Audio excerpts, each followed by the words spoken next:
Howdy, guys, and welcome to Cliff Notes, and welcome to a recap of episode 11 of Survivor Season 43. Another action-packed episode, but before we talk about what happened tonight, let's talk real quickly about what happened last week. Just a little bit of a refresher. If you recall, we lost Noelle. I hated to see it happen. We lost Noelle, though, after she just really became too big of a potential jury favorite, too strong a resume with that last victory she had. We lost Noelle. We are down to 7 people left. This season's going fast. Now, with the vote last week, everyone voted Noelle out except for Sammy and Owen, who both voted against Carla.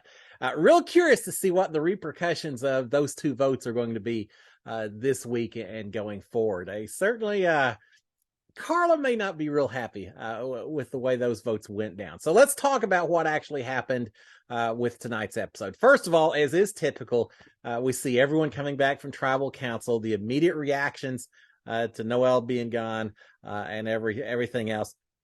Sammy is talking to the cameras. He knows that he's in trouble for voting Carla out.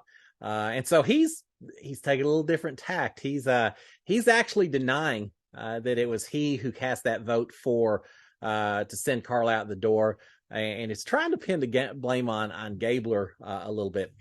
Gabler holds grudges. I'm not sure if I'm throwing someone under the bus that Gabler's a person. I'm gonna try to do it, but he's saying, "Yeah, no, it wasn't me. But maybe Gabler."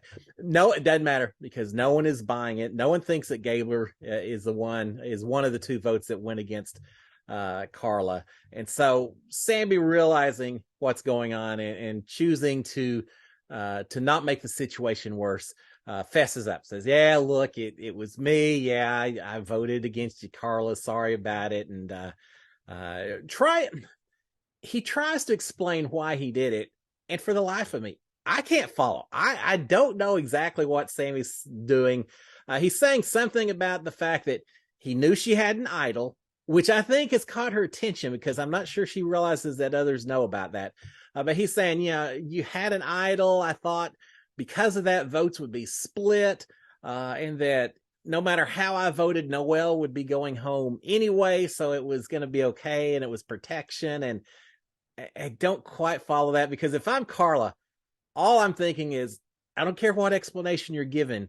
At the end of the day, you're saying you were voting me out just in case to potentially send me out instead of yourself out. So he's trying to explain it. Carla's got a look on her face like, yeah, just keep talking, but I'm not taking what you're selling at this point. So I don't think she's buying it at all. Now, what do you do? I was thinking about it. If I'm in Sammy's position, if I've gotten caught voting the wrong side of a vote like he did in such small numbers, it's just him and Owen. How do you do damage control in that kind of situation? I think if I was in his position, I think you just have to claim that you were misled by people. And then maybe you don't throw out names, because that can create even more animosity. But maybe just tell Carla there were people who were telling me things that turned out not to be correct. I was misled. It got to the point where I thought it was you and me could potentially have votes split between the 2 of us to send us, each one of us, out the door. And so I just cast the vote against you because I thought it was a way to save me. And it's absolutely nothing personal. And I hope we can, water under the bridge. I think that's the way you've got to approach it. Again, without necessarily throwing out names, but just let her know that, hey, I was fooled. I was a gullible fool, and that's why I voted, and I hate it, and I regret it, and everything else, and hope that you can salvage something out of it. Instead, he gave an explanation that, again, I don't quite follow what he was saying. Now, while he is doing that, we also have Gabler doing his own bit of, not damage control, but I guess taking advantage of the situation a little bit. Gabler has grabbed Owen, who was the other vote against Carla, and saying, "Look, I was trying to get your attention as we were going to tribal council right before we took off. I learned that Cody and Jesse were flipping, that they were actually going to vote against Noelle instead of voting against Carla, as has been talked about." And so he's basically saying, "Look, I wanted to tell you, I didn't have time, Owen, because it was such last second. And I'm sorry, but we're good. We're good." And Gabler's actually telling Owen, that he has a plan for the two of them to make it to final three. That in fact, he tells Owen at one point, says, "Look, I don't know why they aren't including you in these decisions and why you keep being the wrong side of the vote." He's saying, "But that's changed. We can work together. You and me. I got a plan. It's not." He keeps saying it's not as bad as it sounds right now. Just wait until morning. You'll be good. And later, Gabler tells the cameras, says, "Look, I know Owen's probably feeling really down right now. It's a perfect chance. I wanted to be the first one to talk to him, to take advantage of the situation." I got to say, Gabler continues to surprise me. He certainly is trying to work the relationships as best he can and make sure that he's got a decent working relationship with everyone else. And in fact, Gabler's feeling very comfortable with these relationships. He tells the camera, said, "Yeah, I'm working with everyone. And as far as I know, my name hasn't been thrown out. Even though we're down to 7, my name really isn't being thrown out. I'm feeling very good about my position." Well, when he says that, my first thought is, man, that's perfect foreshadowing to suggest that something could happen this evening. But my second thought is, he's actually right. I thought that he would be an early target. I've mentioned before that I feel like he holds grudges a little too much, and I thought that would catch up to him. He's sitting pretty right now. I know that doesn't mean it doesn't all change next week, but at least for right now, he doesn't seem to be the primary target. He's in a good position to potentially make it to the very end. So I second what you're saying, Gabler, that you may be in a pretty good spot right now, at least. All right. So with all that being said, we eventually do make it to the and with that being said, as comfortable as Gabler's feeling with where he is in the game, Owen just the opposite. Owen saying it's a bit comical at this point in time that through all these votes, I've been on the wrong side every single time. That tells me a couple of things. The fact that Owen has been wrong, that he has voted against people who continue to stay on this island, that he has done that, and yet he is still safe. It's pretty amazing. It says something about his relationship, good and bad. Good in that even when he votes against someone, I almost feel like everyone feels comfortable enough and friendly enough with him that they aren't holding it against him as much as they would other people. Or is it the case that they don't feel that he's enough of a threat to necessarily worry about him, even if he casts the vote the wrong way? Is he playing the lovable fool at some point that, I don't know what's going on. I'm completely out of the loop, so therefore I'm certainly not a threat. I don't think he's doing it intentionally, but I do feel like there may be some people on this island who may be thinking that a little bit, just don't see him as a threat that I think he is. I think Owen has played a pretty good game, even though he's been out of the majority vote just about every single vote for many, many episodes. We'll see how the end game plays out with him. All right. With all that being said, we finally make it to day number, I think it's day number 18. A new day, a new beginning for some of these tribe mates. But we've got a little bit of a discussion going on. We've got Sammy talking on the beach, continuing the conversation from before, talking to the cameras, saying how he's really tried to play the middle for so long in this game, just not really offending anyone, just trying to control the game, but still staying balanced and trying to play the middle. But how it didn't work out so much last night, how badly he got burned with the tribal council vote. He's really feeling down. He's feeling like he's in a very bad situation, and I think he kind of is. So he's not feeling good at all. He's talking a little bit about how much he learned from his mom, and that everything that's left going forward, he's going to do it all for his mom. So he's thinking about family, as you tend to do under these kind of stressful situations. So he's been a little bit down. Meanwhile, we've got Carla and Sammy also having a discussion afterwards. Yeah, Sammy takes his little moment in time to be a little depressed and feel down, and then he's right back to it, playing a game, which is what you got to do, be it Big Brother, be it Survivor, any of these shows. He's talking to Carla. He's trying to continue some of the damage control from the night before, and they're talking about the way this works. And Carla, I gotta say, Carla is playing fantastic. It would be easy for her to just say, you voted against me. Obviously, you were happy to see me go, and you were thinking I was going. So why should I trust you? Why should I have anything to do with you at all? She doesn't do that. Carla is not holding a grudge like Gabler does. Now, Carla is is basically saying, look, I'm not going to just stop talking to you and everything else. We're still friends. And she's saying, I'm hoping, even with the vote yesterday, I'm really hoping that if we were to talk about a plan with you, that maybe you'd be on board to work with me going forward. And even with last night, I still would love to have us working together, and maybe see if we can help each other out. It's the way you need to do it. You don't have to get people upset. Go ahead and grab hold of the relationship. It doesn't mean that you forget about what happened last night, but she's not burning any bridges, and I think that's fantastic gameplay from Carla. So Sammy is certainly happy to hear that and say, geez, yeah, I'll help you get where you want to be if you'll just hold on to me just a little bit later.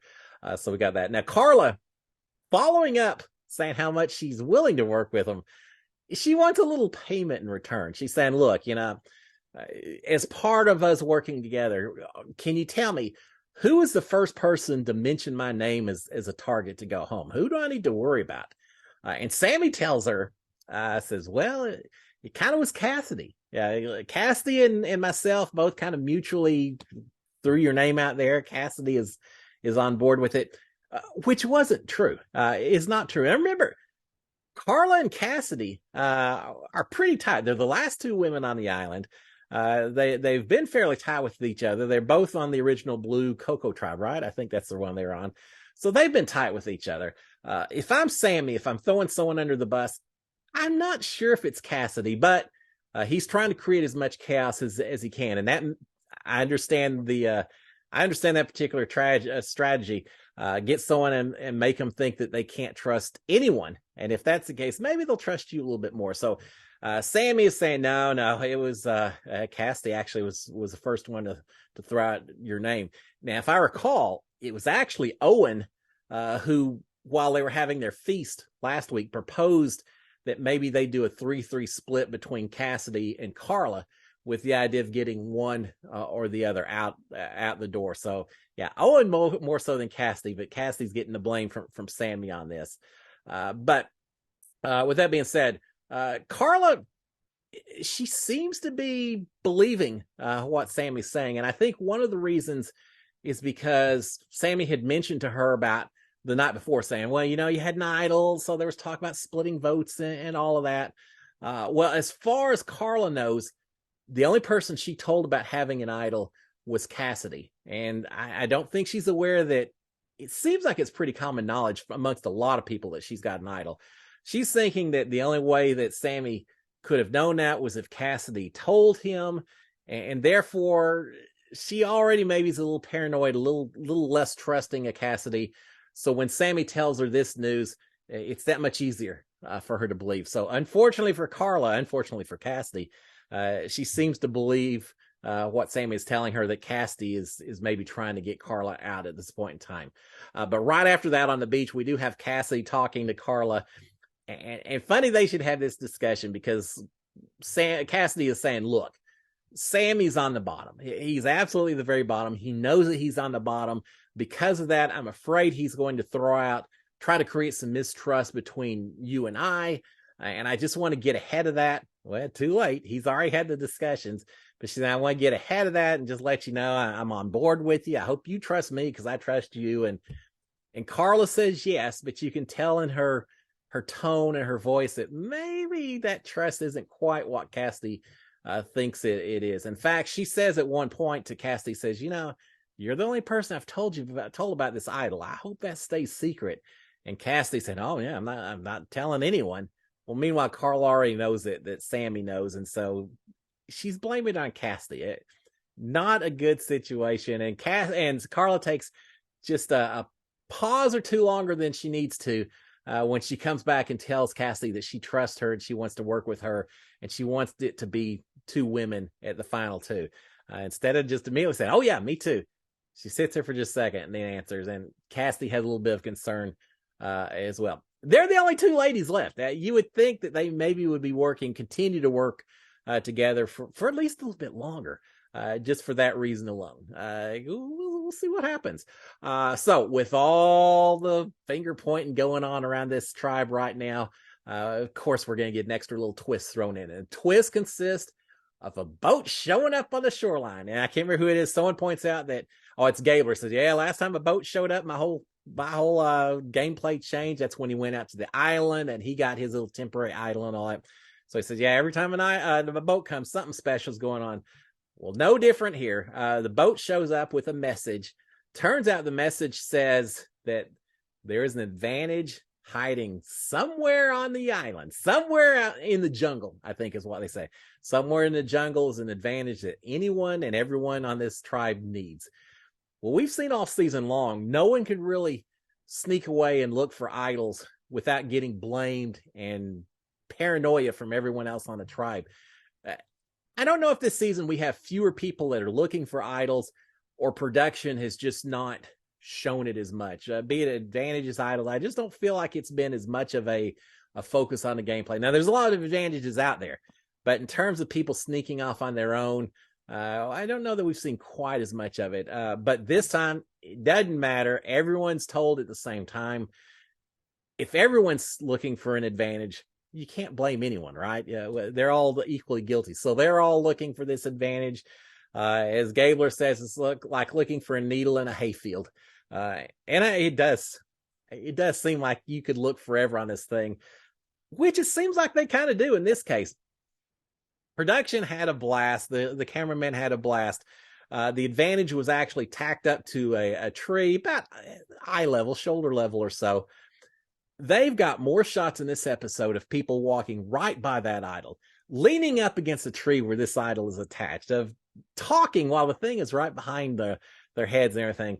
It is amazing how many people walk past this thing because they were expecting to find it, I don't know, in the crook of a tree or some brightly colored bandana, or I guess they're looking more towards the ground and not up where they need to be looking.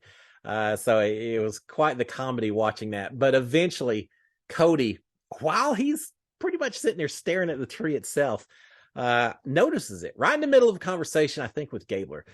Cody notices the advantage when no one's paying attention. He grabs it, puts it in his pocket. Cody has discovered the advantage. So what is it? It's not one of those bewares where there's some horrible risk if you take it. This is just a straight up advantage, but it consists of this. It's an advantage that allows Cody to place a bet on who's going to win the next immunity challenge. And if he is correct, obviously, if Cody wins immunity, he has immunity just as always is the case. But if he correctly guesses who wins the next challenge, he also gets immunity in that case. So he has 2 shots at immunity on this next challenge. It's a huge advantage. But he has to guess who's going to win the next challenge. And in order to have a little more information on that, or have a little bit better opportunity to make that a correct guess, he also learns what the next challenge is going to be. And it turns out that the challenge, it's one of my favorites. Thank you, Jeff Probst and Survivor Production, for bringing this one back. Consists of being out in the water, underneath a metal grate. Put your face up between the grate. You breathe as long as you can, but as oceans tend to do, the tide's rolling in, and every minute that water level gets just a little bit higher and higher and higher, and you have to hold your breath just a little longer and longer and longer. When you can't hold your breath anymore, when you run out of air, you come out from underneath the grate and you're out. The last person who can stay under that grate wins a challenge, wins immunity. I absolutely love this challenge. I'm so happy they brought it back. I don't have anything against obstacle courses and all of that. I just like to see it shaken up a little bit. Bring back some of the old school challenges. They've got this one. Bring back some food, some auctions, some of the old stuff. I'd love to see it all. But that's going to be the competition.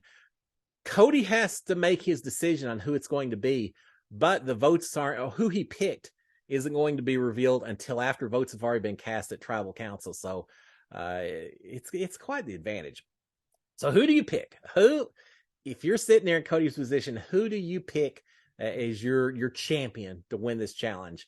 I was thinking probably someone that you think's gonna could be good at the challenge, athletic or whatever you think it takes to win a holding your breath type challenge, but also probably picking someone who you feel is at risk and therefore going to fight just that much harder. Certainly isn't going to throw the competition, isn't going to give up without a fight. So based on that, who would I pick? Sammy maybe would be my first choice. He certainly fits both definitions. After that, maybe Gabler. Gabler's has been one of those. He's won some endurance. He's lasted a long time in some of the endurance challenges. He's a heart surgeon or operating room doctor of some sort. So I feel like maybe he would do well at not panicking in situations such as running out of air and getting water in your lungs and all that. So maybe Sammy or Gabler would be my first two picks. But Cody goes a little different than I picked. Cody actually picks Owen. It's not a bad pick at all, because Owen certainly, not having voted correctly in the last tribal, certainly could be at risk this week as well. So, yeah, I think Cody made a pretty good choice, but we'll find out when we get to the challenge itself. So let's talk about the challenge. First of all, before the challenge ever begins, Jeff Probst reveals to everyone else that, yes, Cody found the advantage. Cody has made a pick on who he thinks is going to win, but no one's going to know. As I mentioned, no one's going to know until after votes have been cast.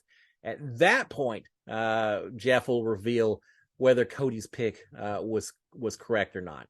So huge, just absolutely huge advantage. So with that, the challenge begins, and here comes a tide. It's all about who can, I can hold my breath for a long, long time. Well, let's see who can actually hold their breath, and more so even than just lung capacity and all that. I do think it's all about not panicking in that kind of situation. So challenge begins. Who's the first person out? Gabler. I would not have guessed that. So much for my thinking. Gabler is the first one out. Second one out, Sammy. Yeah, so much for my picks. First two I may have picked. So Gabler's out. Sammy is out, followed by Jesse is out. They are into this thing for an hour at this point in time. 1 hour down. Eventually, Cody is out. Cody mentions how cold it is. So you got to worry about hypothermia. I mean, they're in Fiji and all that. But that water's still being out there so long. Looking at some of these castaways after an hour, so their skin's getting all wrinkly. It's got to be cold in that water as well. This is a rough one. But Cody is out as well. We've reached 90 minutes. Eventually, Cassidy is out. Comes down to two people, Carla or Owen. Carla continues to surprise me. She has won some challenges, and once again she's in it. Owen fighting for his life. I shouldn't be surprised that he's in it as well. 2 hours and 45 minutes into this challenge, and they are both holding on. They're both still getting enough air, obviously, and continuing the challenge. And here's the kicker. They've made it through high tide. The tide is actually now heading back out to sea. They go from an inch or two of grill space down to, or grate space down to quite a bit more, half a foot or so underneath the grate. So yeah, the challenge is actually getting easier as you hold on at that point in time, which suggests this could be a really long competition. How long does it take for a tide to go in and out? 12 hours? Yeah, it could be a long competition. It suddenly comes down perhaps to more who's going to get hypothermia first, or whose skin's going to wrinkle up like a raisin until they can't take it anymore, rather than who can hold their breath the longest. And with that recognition, with that realization, Jeff comes in and says, look, we're going to do something we haven't done in the history of this show. We're going to call a competition. Now, I feel like they called it once before because the waves were too rough, or they changed it. They let them skip part of the competition. But Jeff says, first time we're actually stopping the competition right now with two people still left. Y'all are both getting immunity. You both have done what it takes to get immunity. I think that's fair. I absolutely think that's the best way to do it. You can't stay out there for that long, that much longer. So both of them have won immunity. Now, it does throw a little bit of a wrinkle into the tribal council coming up, because now you've got Carla and Owen with immunity. And because Cody correctly picked that Owen was going to win, Cody has immunity. There's only 7 people left on this island, and now 3 of them have immunity. Almost half the tribe mates. Only 4 people. Only 4 people eligible to go home tonight. And there's still a couple idols floating out there. Jesse's got 2. Carla's got 1. Now Carla wouldn't use her idol since she has safety. Right? I mean, probably not. But there's still some idols sitting out there as well. You could get in a situation where person who goes home is the only person who went into tribal not safe, perhaps. But yeah, we've got at least 3 people that we know have immunity going into tribal council. So the targets are not plentiful at this point in time. So who's in trouble, knowing now that Carla and Owen are both safe? Well, because Owen is safe, I feel like that ramps up the risk to Sammy that much more, because he's now the only person who didn't vote to send Noel out last week that is still eligible for getting booted off the island. So I think Sammy's in trouble. Is Gabler in trouble? As much as Gabler talks about how tight his relationship is with everyone, or how he has a good relationship with everyone, I don't know that Gabler has a tight relationship with anyone. And at some point, does that mean that, not through dislike or fear or anything else, but he's just an easy throwaway target when you don't have anyone else? I don't know. Sammy or Gabler seem to maybe be a little bit at risk. Now, from Cody's standpoint, these castaways don't know that he now has immunity, but does it matter? Just the fact that Cody could have immunity may be enough to keep Cody safe. Who wants to waste their vote by voting to send out Cody if he potentially has immunity? So I feel like Cody is probably going to be safe this evening. If Cody's safe, if people aren't going to vote for him, does that make Jesse a little bit nervous? We heard talk last week. Some people a little bit worried that Cody and Jesse were too tight a duo working together. If Cody has safety or isn't going to be voted against, does that make Jesse feel a little more threatened? And if Jesse's a little more threatened, does that mean that he plays his idol that no one knows he has? There could be a lot happening this evening at the tribal council.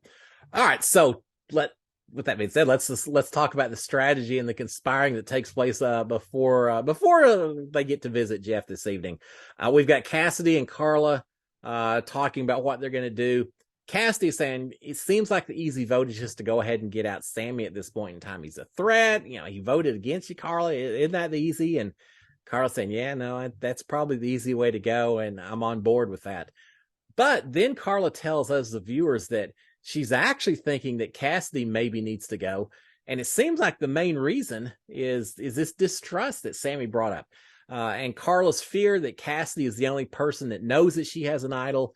As they move just a little bit further into the game, she's worried that Cassidy's going to tell everyone that she has the idol, which could jeopardize Carla's game. And therefore, even though she and Cassidy are the tightest two with each other, she's still planning and seriously planning to vote out Cassidy.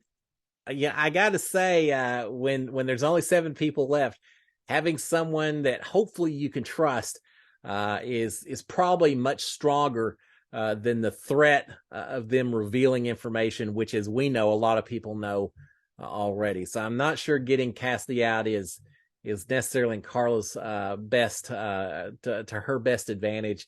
But I think Sammy shook her with some of the comments that he made earlier. So Carla's actually thinking that Cassidy may need to go. Now, here's the thing. If Cassidy was to go, would that make Carla less of a threat? Because everyone knows that she and Cassidy are tight. If suddenly she was to lose Cassidy, she'd be a little bit more of a free agent. Would people be less inclined to go after Carla, knowing that she doesn't necessarily have someone as tight as Cassidy? So in some ways, getting rid of Cassidy, even for reasons that maybe Carla's not vocalized to the cameras, does it help her in the long run? Just because she's not seen it as so tight with someone else on the island? Possibly so. I don't know. So Carla is now telling Sammy that she wants Cassidy gone, which I think surprises Sammy quite a bit. And here's the thing. Does Sammy believe her? Is he taking her seriously when she says she wants Cassidy gone?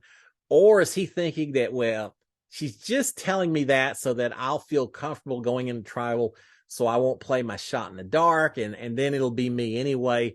We've seen that happen several times so far this season, where they try to mislead someone on them not being the target so they wouldn't play shot in the dark. That's got to be going through Sammy's mind. And sure enough, he's not necessarily buying. He wants to believe what Carla's telling him, but not quite there just yet. And now the word is spreading amongst all the guys that Cassidy is the target. Uh, what's funny is several people have said, I think Gabler and Jesse maybe were talking and mentioning this, said, yep, let's get Cassidy out. And then next week we'll vote out Carla. Again, I don't think it necessarily works to Carla's advantage because they're planning to send her out the door right after they get through with Cassidy. But obviously she didn't know that. But they're talking about, all the guys saying, yeah, it seems like Cassidy would be an easy pick. We're all good with that.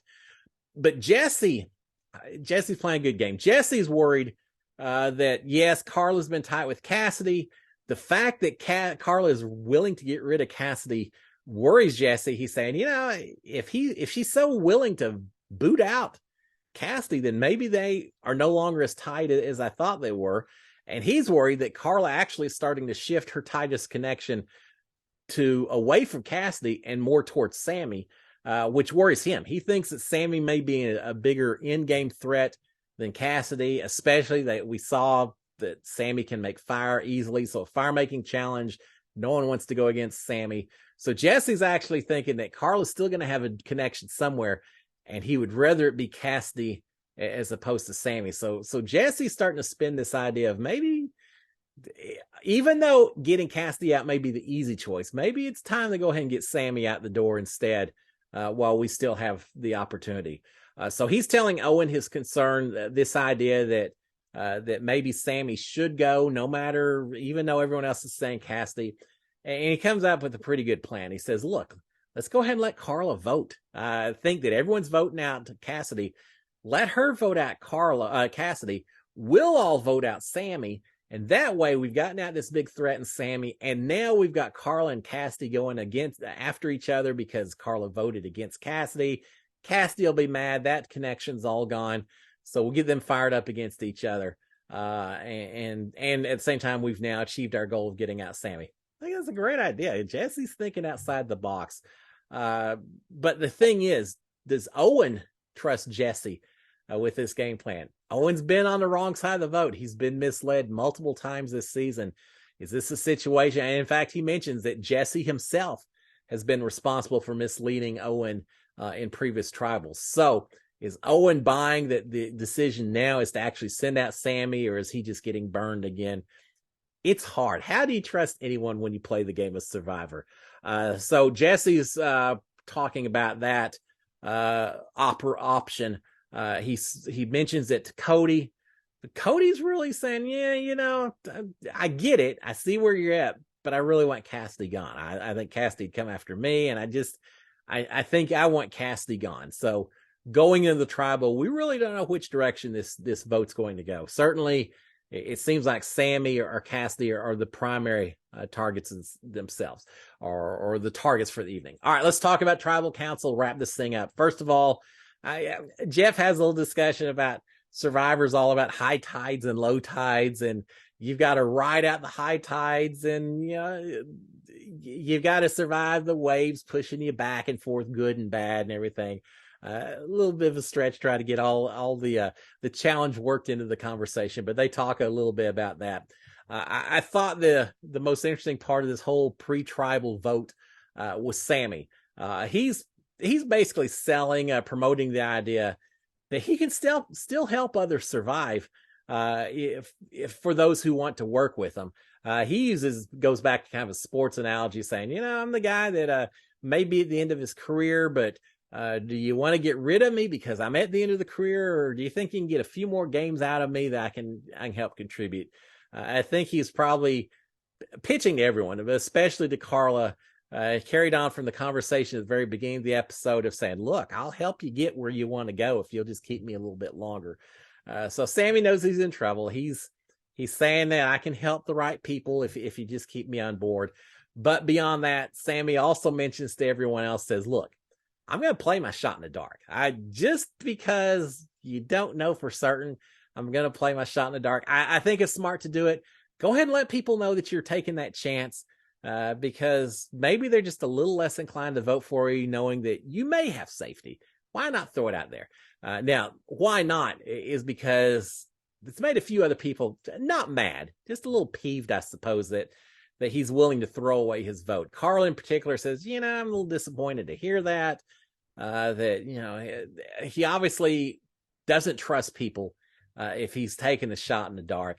Well, Sammy comes back and says, look, if the people who have talked to me are telling me the truth, then my vote doesn't matter, and no one should be upset about me using it because my vote won't matter. It's only if people aren't telling the truth to me that shot in the dark versus vote comes into play. And if that's the case, then I want to take every opportunity I can to try to survive. I think he's got a fantastic point. If Sammy is really safe, if really everything he's been told is true, you almost want him to use the shot in the dark because then he can't use it. Well, of course, this is the last evening for shot in the dark, so I guess that part doesn't matter. But yeah, why not use it? But yeah, he's got people upset that he's basically saying, you know, I want to trust you, but just in case. I don't think anyone can fault someone for being a little suspicious at this point in the game. But he has said that he's going to use his shot in the dark. All right, so before the votes, we get everyone to go up and vote. Before the votes are actually revealed, it's disclosed by Jeff that, yes, Cody guessed Owen would win the challenge, so Cody also has immunity. Turns out it doesn't matter. There weren't any votes cast against Cody. Again, I don't think people wanted to waste a vote, so I think just the possibility was enough to protect them. But Cody's guessed correctly. He has safety. Sammy, sure enough, has played his shot in the dark. Remember, it's a 1 in 6 opportunity to win potential safety. If you don't win the safety, then you also lose your vote. So what happens to Sammy is he saved his gameplay for this week. Turns out that he is not safe. Yeah, the odds weren't in his favor, and the odds played out accordingly. He is not safe. He has lost his vote. But more importantly than that, Sammy does not have immunity for this particular week. And with that, let's talk about the votes that are cast. First vote cast for Sammy. Second vote cast for Sammy. Now, when your name is the first 2 votes on a vote, that's never a good sign, because I always feel like Jeff's going to want to try to shuffle these things up and try to make it look as tight and as tense and mention as many names as possible at the very beginning. That doesn't happen here. We've got Sammy, we've got Sammy, we've got Sammy, and with the 4th vote being read out, also Sammy. Sammy has been voted out. Everyone voted to send him out the door, including Carla. Now, we didn't see that conversation. Someone had to have talked to Carla, it seems like, at some point in time and said, hey, you know, yeah, I know you talked about Cassidy, but we're going for Sammy instead. Otherwise, they would have done according to Jesse's plan, I think, and let her go ahead and vote against Cassidy and create all kinds of dissension, because it didn't work. Someone must have said something, I think, or Carla figured out that something was up, because all 6 votes were cast against Sammy. Sammy's out the door. Now, I'll give him credit. He went out fighting, even playing the shot in the dark. He was going to do everything possible to try to survive. It just didn't work out. Applause to Sammy for the game he played. I like Sammy. He's a young guy. He's only 19 years old. Young guy who came in wanting to play the game. Now, he might have played a little too hard at times. I think he did that. I think sometimes he kind of discounted a few people and maybe didn't give them as much credit as they deserved. Played just a little too hard at times, which burned him a little bit. But at the end, he came to play. He played hard. It just didn't work out. So yeah, Sammy is gone. We're down to 6 survivors left, and there's lots of idols still out there. So let's see what happens in these next couple episodes. It's going to come in hard and fast. We're getting to the very end. I like the 6 that are left. They all have a lot of gameplay in them, so it's going to be a fun next week's episode. But until then, guys, y'all have a fantastic week. I will be back again next week to do a recap of episode 12. Until then, SKD143. Cheers, my friends. Bye.